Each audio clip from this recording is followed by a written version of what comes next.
Hello and welcome to another edition of Motor Cars Enthusiasts. Right off the bat on the old show today, the Tesla Model X. This vehicle was supposed to make its debut like a year and a half ago. And finally, apparently, this deal's going to happen. All those folks that have laid down their hard-earned cash for a brand new SUV version from the folks over at Tesla will apparently get their vehicles in the next 3 to 4 months, according to Elon Musk. So, good times if you're a Tesla fan, especially if you've already laid down cash for this machine. Next up on the list, the Fiat Chrysler Automobile folks are going to debut a brand new Fiat 500. In fact, I've seen a lot of spy shots of this machine testing about. And I have to say that the vehicle looks a lot like the current version. Of course, granted, it's covered in camouflage, so we'll have to wait and see. Now, we have an official date for this machine to debut, which is July 4th of 2015. This apparently coincides from way back in the day when the original Fiat 500 was debuted on that very date, and that's the reason why they're doing it with this go-round. Next up on the list, well, we're going to update some more Top Gear stuff. Remember I talked about in the last episode how Richard Hammond and James May had both been given quite a whopper of an offer from the folks over the BBC, trying to keep them inside of Top Gear. Then they were going to do Top Gear with some celebrity presenters in Jeremy Clarkson's case, and they were going to slip Jeremy Clarkson in after a handful of seasons. Well, apparently, my last video was only live on the old interwebs for a couple of hours before the Daily Mirror squashed that. Apparently, James May and Richard Hammond both said no to the BBC, and they are moving forward with Jeremy Clarkson on their brand new project. And according to Andy Willman, the actual executive producer of Top Gear, in fact, he was executive producer for every iteration of Top Gear that showed off around the world. Talking about the Australian one, German one, the American one, where else was a Korean one? Apparently, he's been heard to say that the deal with Netflix is extremely close and will be coming out, that a story will be coming out about them signing a deal with Netflix in the next several weeks. Now, the trick is, talk about that great big monster amount that the BBC was offering them. Apparently, in the long run, these three chaps are going to make well over what that thing's going to make if their show is as successful as everybody thinks it's probably going to be. And the bigger thing is they get absolute 100% control over this thing. Anytime they laid out an actual episode of Top Gear back in the past, the BBC would say yes or no.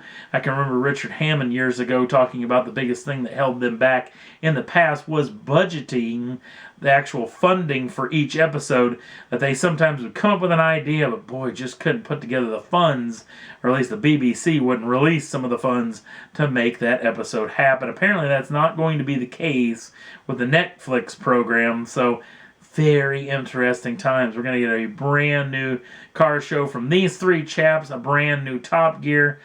And man, boy, there is a ton of great automotive content that's on television right now. Next up on the list, we talked about this particular machine several months ago. A McLaren F1 owned by comedian and all-around cool guy Rowan Atkinson. Yes, you may remember him as Mr. Bean. Mr. Atkinson has had a interesting relationship with this McLaren F1, and I found out some juicy little tidbits about this particular machine. It was 64 of 107 that were built for the world, and also this deep or dark burgundy color was only one time used, and it was on Mr. Atkinson's car. Now, Mr. Rowan Atkinson had actually tried to sell this machine starting off in January. He was asking for a fairly big handful of change for this particular machine, and apparently now has got just that. This particular machine has sold, and hearing a lot of rumors that it's around 8 million pounds. Not for 100% sure, because I hear that the actual owner wanted to keep it a secret, but apparently a lot of people have leaked some information, whether this is true or not, which is right around 12 million US for this particular machine. Now, the fun part about this car, at least for me, and what makes it worth the money, is not only the celebrity tie-in, but the fact that this vehicle was pretty well used. Over 40,000 miles on this machine, and most of it put on by Atkinson himself, actually taking the kids on school runs, heading down to a local store to pick up a pint of milk, whatever it was. He used this car every day, and it's been used.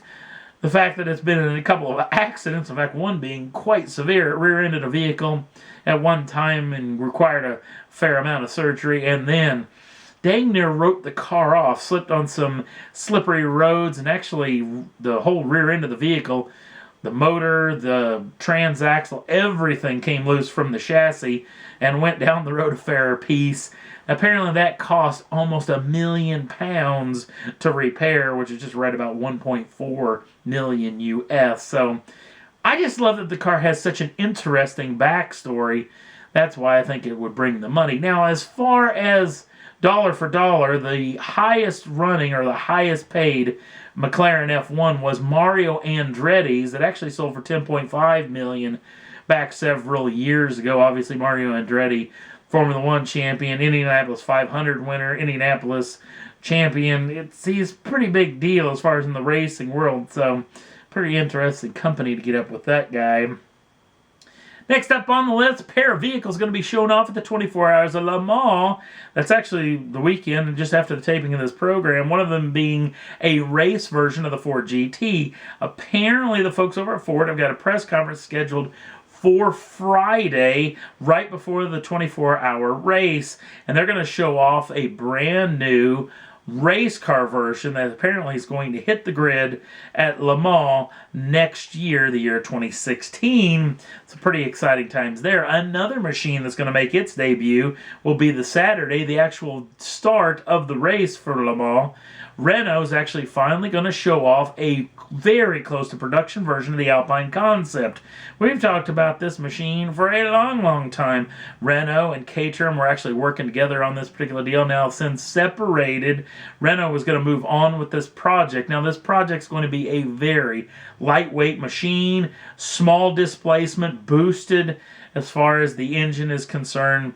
And apparently this thing's going to be right in line with like the Alpha 4C, the Porsche Boxster, Porsche Cayman. That's kind of the vibe that this vehicle is going to be. Very lightweight, small displacement engine.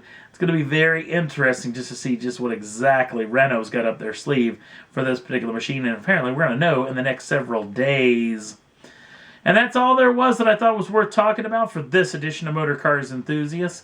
If you want to jump on over to the Facebook page, links down in the show notes. We update that twice a day, every day of the week. If you want to check out what we're doing over there, the link will take you right over there. Also, if you'd like to subscribe to the channel, you can do so at any time and get the first dibs on the brand new shows as soon as they come out. Thanks for watching. We'll see you again real soon.